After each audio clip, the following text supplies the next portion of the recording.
Hey guys, hope everybody is doing well. Happy Monday. I want to talk about three different things today, and hopefully, I'm gonna have the time to do all three of those.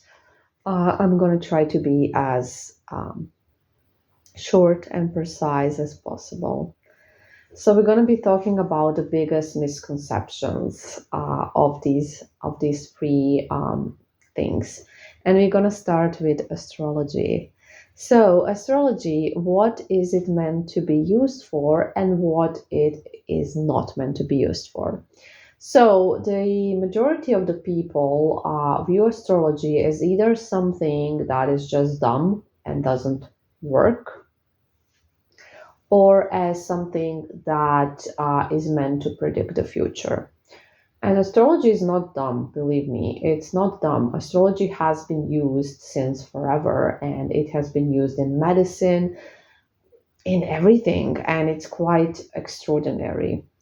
However, why people tend to think it's dumb is because of exactly what I said. People don't understand how it's meant to be used, and then they don't understand it, and they tend to watch daily horoscope, which is basically just a little bit about the transits of your sun sign, and trying to predict what those transits are gonna do based only on your sun sign, which obviously will not be accurate at all, and therefore it's going to look really dumb. However, astrology, for for you to learn something, you need to look at your whole natal chart. So when you're looking at transits, you need to learn your own, you need to, sorry, look your own transits and how specific transits are influencing your natal chart, not everybody with a sun sign in Taurus, let's say. So, for you to actually be able to do that, you do need to know your exact time of birth. If you don't worry, you can use other methods for these things that we're going to be talking about. So, astrology is actually a self discovery tool. It's meant to help you discover who you truly are. You know how I always tell you that the first part that you should do with vibrational work is learn, who you truly are. Learn about yourself, who you are, why do you react, how do you react. And your natal chart and your transits can help you do that. If you know how to read it, of course, which is complex and difficult, absolutely, it's complicated. And with astrology, you're meant to view a lot of things, and it all kind of works as one whole. You're not just looking at one specific thing, you need to look how it works with everything else in line. So, why is it not meant to be used as something to predict the future? Well, while your transits, when you look at your future transits, they do point on certain things.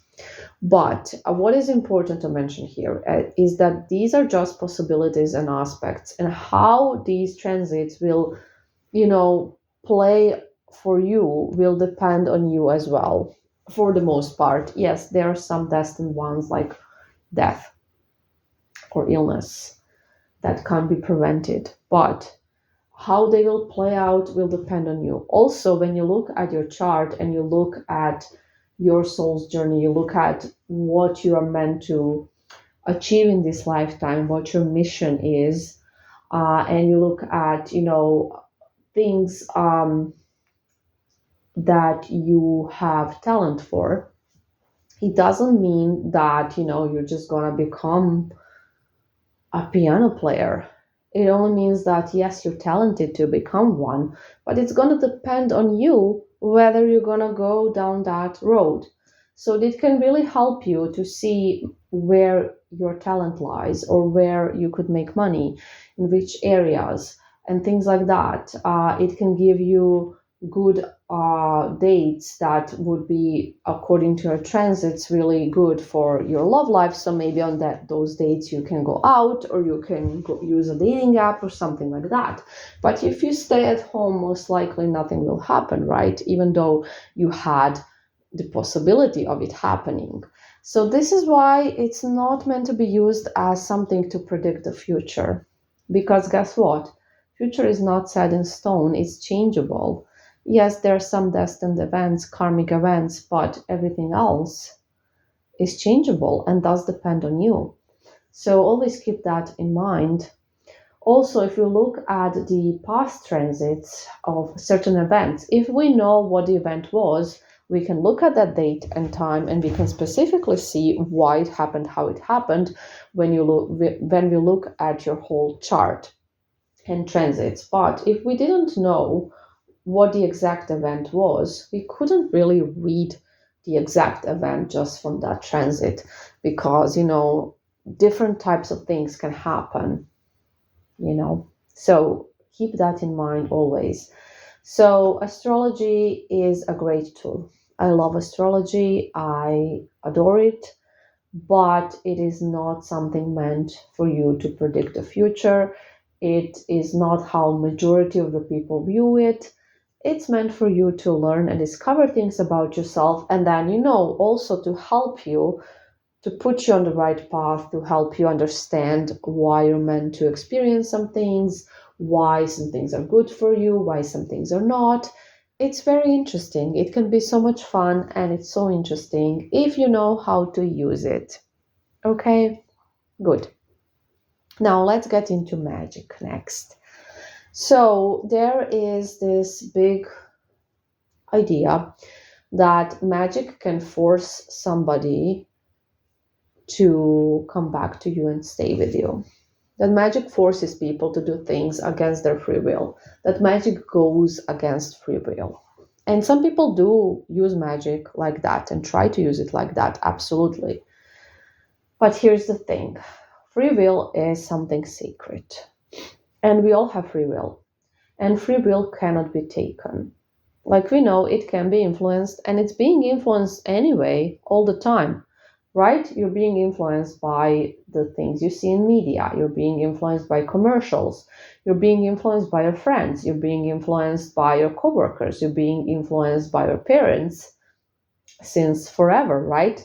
You're being influenced all the time, but you're still the one that makes the decision. So you're under influence every single moment, but you still have that free will, right? It's not that these people are controlling you, they're influencing you. So keep that in mind. It's meant to influence people if you have good intentions, of course, but it's not meant to force anybody to do anything or control people. That is not how it works. It's not. And you also shouldn't be using it for that, because guess what? Trying to control somebody shows where you are vibrationally. It shows that you don't have self-esteem.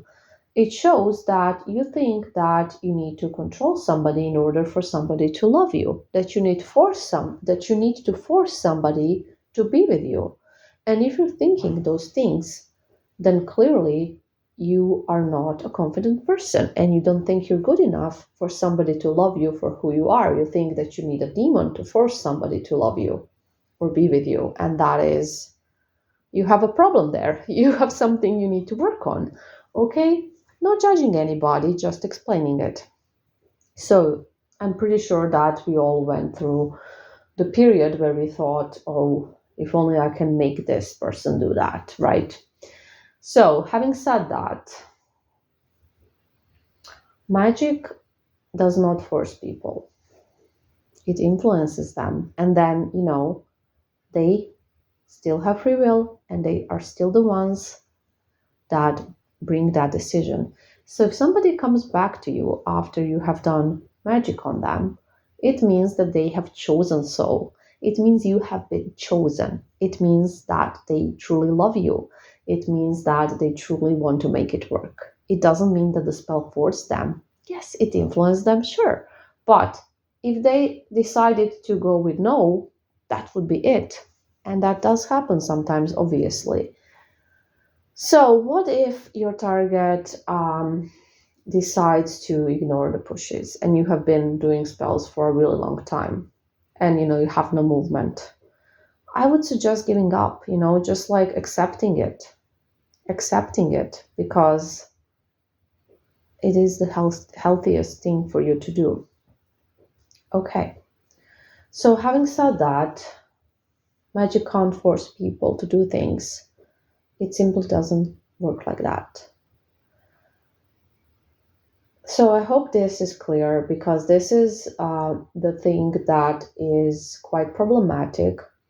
And I definitely want to say that I do not work with clients that want to force somebody, that want to um, dominate somebody, they that want to, just make somebody do something they don't want to do. That is something that I will not do, and I have my reasons, and so should you. So basically, these type of things are not good for nobody's soul's journey. And I know that nobody is thinking about their soul's journey when they just want that person back, but you should be. And your soul's journey is very important for magic as well, because usually what happens is that when you get into magic, you will have something karmic happening to you, like a breakup. Usually it's going to be a breakup, and you're going to be really hurt, and you're going to really want that person back. And it's going to be a karmic event that you meant to go through so you could grow as a soul, because you are turning to spirituality, which magic is. Magic is essentially energy work. Energy work, nothing extra mystical around it. And you are meant to explore these things so your soul could grow from it and learn from it. So this event needed to happen. It was a karmic event.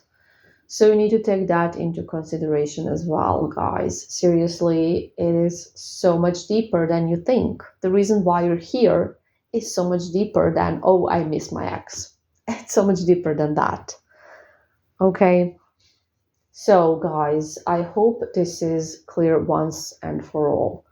So, definitely, if I notice somebody is trying to be forceful, it's gonna be a no. Also, do you know that saying, you catch more flies with honey?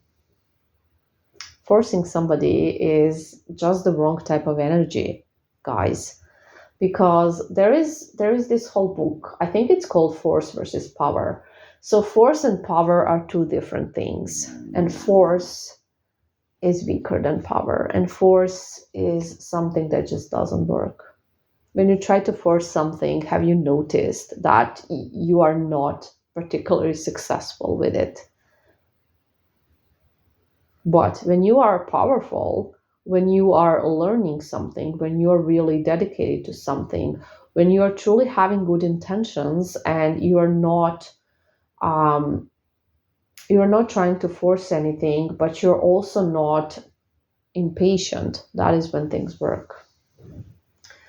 Which brings me to my next point. A very important part of magic is about mindset and changing patterns and changing limiting beliefs. And this is something that is a major part of my practice for a reason. And there's a reason why I practice like this, obviously. And this is something that is so good for you, so good for your soul, and something that you should definitely do, because you do need to change some things to be able to receive a change from the universe or God, whatever you want to call it. You need to be aligned. You need to change from the inside to have something change on the outside. It is extremely important. Following the instructions basically is extremely important.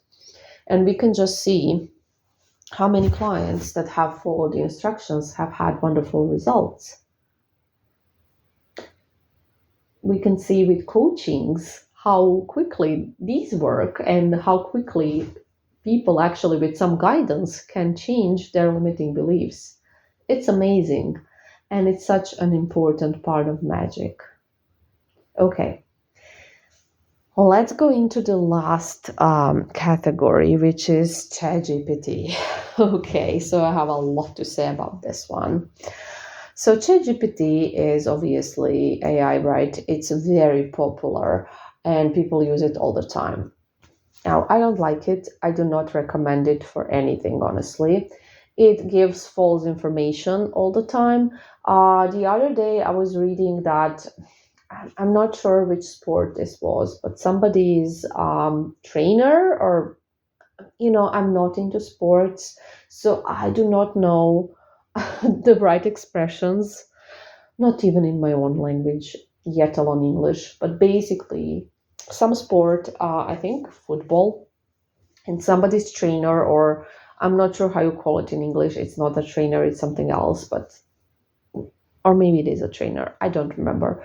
Anyways, they have been asking ChatGPT about what to do strategically in the game. And ChatGPT basically gave a lousy advice, which didn't work. So be very mindful with ChatGPT. I mean, I know it probably can be fun, but what is important for you to know when you ask something is that ChatGPT is going to behave as your mirror. So basically, it's going to be telling you what you want to hear, or it's going to be telling you you know, if you're going to be asking something, it's going to be telling you what you expect to hear, I guess, is a better thing to say, because something it will be negative when you are asking about something where you expect a negative outcome. It will also, if you're asking about another person in a psychological way, it will also just tell you something along your own opinion anyways, and it's just going to confirm things that you say in a way. So keep that in mind. It's very important to know that ChatGPT is not somebody you should be getting advice from, especially if it's about, love problems or psychology, or any kind of advice, basically. And sometimes, just like with general information, you will get the wrong information, or, old information, or because things do change all the time, or something like that. So keep that in mind. And now the worst part is when people try to use ChatGPT to read their natal chart or to perform a tarot reading. Now, that doesn't work. So first of all, regarding natal chart, it will give you a bunch of false information, um, and you can really easily spot that. And when it comes to tarot readings, obviously you need a person. You need a person because what tarot is, it's again channeling energies, reading energies, which ChatGPT can't do. You need a person for that, and a talented person, by the way. So ChatGPT can't do that. It will also, the reading most likely will be just based on your own expectations. So it happens to me all the time that I have a client, they want a consultation, and since they're having a situation where I can't know what I'm supposed to do because they have no idea what happened, or they have not been in contact with a person for really long, I will recommend a tarot reading. And they're going to tell me, oh, but I have already done one with ChatGPT. And ChatGPT said that, yes, my ex will be back. Yes, because that's what you wanted to hear, not because that's what's actually going to happen, because ChatGPT can't know that. It doesn't read energies. It doesn't read energies, guys. It's not how it works. And yes, I know it's free, and it's more convenient, therefore, but you will not get any information, basically, that will be useful. So, do not use ChatGPT for readings for astrology, for advice, for medical advice, for psychology, sorry, for love advice, for advice with your friends. Be mindful, be careful what you use it for. I would recommend not using it at all, honestly, but it's up to you, of course. If you like it for some things and it's not harming you in any way, I guess that's okay. But be really, really, really careful with ChatGPT. Okay. So, guys, this brings us to the end of this audio. I hope it was useful and I hope you have learned something new. Bye.